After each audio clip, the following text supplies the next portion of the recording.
ನಾವಿವತ್ತು ಇಷ್ಟೊಂದು ಕಷ್ಟಪಟ್ಟು ಕಲಿತು ಇಷ್ಟೊಂದು ಕಷ್ಟಪಟ್ಟು ಕೆಲಸ ಮಾಡೋದು ಯಾಕೆ?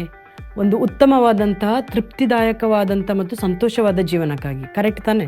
ಹಾಗಾದರೆ ಅದನ್ನು ಮನೆಯಲ್ಲೇ ಕೂತ್ಕೊಂಡು ಆರಾಮವಾಗಿ ಗೇಮ್ಸ್ ಆಡಿ ಅಲ್ಲಿ ಇಲ್ಲಿ ಸ್ವಲ್ಪ ಟ್ರಾವೆಲ್ ಮಾಡಿ ಅದರ ವೀಡಿಯೋಗಳನ್ನು ಇನ್ಸ್ಟಾಗ್ರಾಮಲ್ಲಿಯೋ ಯೂಟ್ಯೂಬಲ್ಲಿಯೋ ಅಪ್ಲೋಡ್ ಮಾಡಿ ಆದಾಯ ಗಳಿಸ್ಕೊಂಡು ಆರಾಮದ ಜೀವನವನ್ನು ಮಾಡ್ಬೋದು ತಾನೆ? ಅದಕ್ಕೆ ಉತ್ತರ, ನಿಮ್ಮಲ್ಲಿ ಆ ಕೌಶಲ್ಯವಿದೆ, ನಿಮಗೆ ಆ ಒಂದು ಆಸಕ್ತಿ ಇದೆ, ಇವತ್ತೇ ನೀವು ಅದನ್ನು ಪ್ರಾರಂಭಿಸಿ. ಇವತ್ತೇ ಒಂದು ಯೂಟ್ಯೂಬ್ ಚಾನಲನ್ನು ಕೂಡ ಓಪನ್ ಮಾಡಿ. ಅದಕ್ಕಿಂತ ಮೊದಲು ನನ್ನದೊಂದು ಸಣ್ಣ ಪ್ರಶ್ನೆ, ನೀವು ಸ್ಟಾರ್ಟ್ ಮಾಡಿರುವಂಥ ಯೂಟ್ಯೂಬ್ ಚಾನಲ್ ಆಗಿರ್ಬೋದು ಅಥವಾ ಯಾವುದೇ ಸೋಷಿಯಲ್ ಮೀಡಿಯಾಗಳಾಗಿರ್ಬೋದು, ಮುಂದೊಂದು ದಿನ ತಮ್ಮ ಗ್ರಾಹಕರಿಗೆ ಯಾವುದೇ ರೀತಿಯ ಹಣಕಾಸಿನ ಪಾವತಿ ಮಾಡುವುದಿಲ್ಲ ಅಂತ ಹೇಳುವ ಒಂದು ನೀತಿ ಬಂದರೆ ಮುಂದೆ ಏನು? ಇದರ ಬಗ್ಗೆ ಯೋಚನೆ ಮಾಡುವಾಗ ನಮ್ಮಲ್ಲಿ ಮುಖ್ಯವಾಹಿನಿಯಲ್ಲಿ ಆದಾಯ ತರುವಂತಹ ಒಂದು ವೃತ್ತಿ, ಒಂದು ಕೌಶಲ್ಯ ನಮ್ಮಲ್ಲಿ ಇರಬೇಕು ಅಂತ ಹೇಳುವುದು ನಿಮಗೆ ಅನ್ನಿಸೋದಿಲ್ಲವೇ? ಅದಕ್ಕಾಗಿ ಒಂದು ಉತ್ತಮವಾದಂಥ ವೃತ್ತಿ, ಒಂದು ಉತ್ತಮವಾದಂಥ ಕೋರ್ಸ್ ಅಥವಾ ಒಂದು ಉತ್ತಮವಾದಂಥ ಕೌಶಲ್ಯವನ್ನು ಹೊಂದಿರುವುದು ಇವತ್ತಿನ ದಿನಗಳಲ್ಲಿ ತುಂಬ ಮುಖ್ಯವಾಗಿದೆ.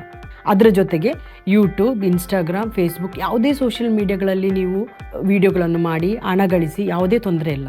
ಆದರೆ ಅದರ ಮೊದಲು ನಿಮಗೆ ವಾಹಿನಿಯಲ್ಲಿ ಆದಾಯ ತರುವಂಥ ಒಂದು ವೃತ್ತಿ ನಿಮ್ಮದಾಗಿಸೋದು ತುಂಬ ಇಂಪಾರ್ಟೆಂಟ್. ಇದರೆಲ್ಲದರ ಜೊತೆಗೆ ನಿಮಗೆ ವ್ಯಾಖ್ಯಾನಿಸಿರುವಂಥ ಒಂದು ವೃತ್ತಿ ನಿಮ್ಮಲ್ಲಿರಬೇಕು ಅಂತ ಹೇಳೋದು ನಮ್ಮ ಅನಿಸಿಕೆ.